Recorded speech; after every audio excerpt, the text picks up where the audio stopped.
Hello students, welcome to my YouTube channel. In this video, we will discuss some typical sums related to income method. Statement is given and we have to calculate factor income from abroad. All the items are related to income method. So let us start. First of all, do calculate domestic income. Number 1, compensation of employees. Number 2, operating surplus. Number 3, mixed income.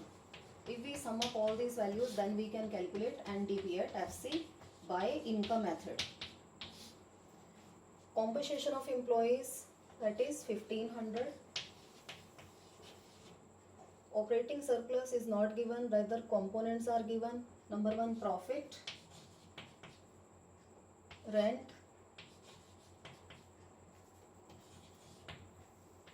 interest is equal to profit at 500, rent 300 or interest at 400, which is equivalent to 1200, and mixed income is not given, that is 0. So 1500 or 1200, NDP at FC is equal to 2700. We have to calculate factor income from abroad. Rather, values are given. GNP at FC, that is 2800, which is given. If we convert this NDP at FC into GDP at FC, then we can calculate, if we can calculate GDP at FC, then the difference between both the terms GNP at FC or GDP at FC, because difference is in between domestic or national income, that would be equivalent to NFYA, net factor income from abroad.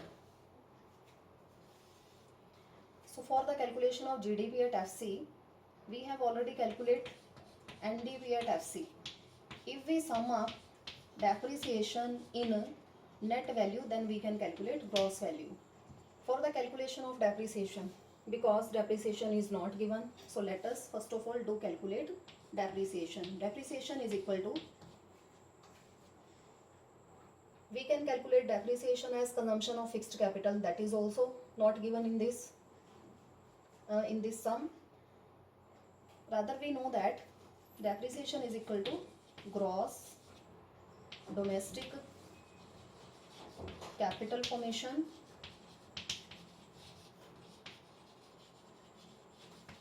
minus net domestic capital formation. So depreciation is the difference between gross domestic capital formation or net domestic capital formation. Net domestic capital formation is given, which is 650. Gross domestic capital formation is not given, rather components are given. 10th or 11th item, gross fixed capital formation. If fixed capital formation is given, then it will be sum up change in stock. If we sum up gross fixed capital formation, it means item number 11 plus item number 10. Then we can calculate gross domestic capital formation, which is equivalent to 700 plus 50 is equal to 750. So the difference between gross domestic capital formation 750 or net domestic capital formation 650 is equal to 100. So depreciation will be 100. So we sum up 2700 plus 100, which is equivalent to 2800. If we put this value GDP at FC here, then it is also 2800. It means the value of NFYA, net factor income from abroad, is 0. We have to calculate factor income from abroad. So I am writing down the formula again. Factor income from abroad is equal to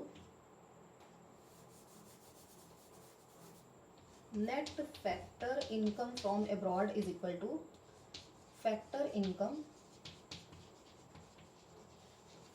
from abroad minus factor income to abroad.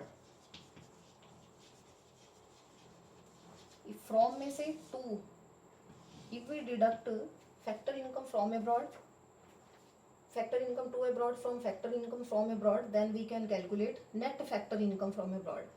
So net factor income from abroad ये calculate करना है. Net factor income to abroad which is given factor income from abroad 120 by putting the values. NFYA net factor income from abroad is 0. So 0 is equal to a question mark which we have to calculate minus 120. So the answer will be 0 plus 120 is equal to factor income from abroad. So the value of factor income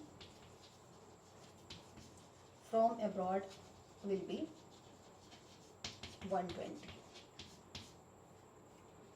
So that's all regarding this numerical. To see more videos related to these numericals, such type of typical numericals, do subscribe my channel. Thanks.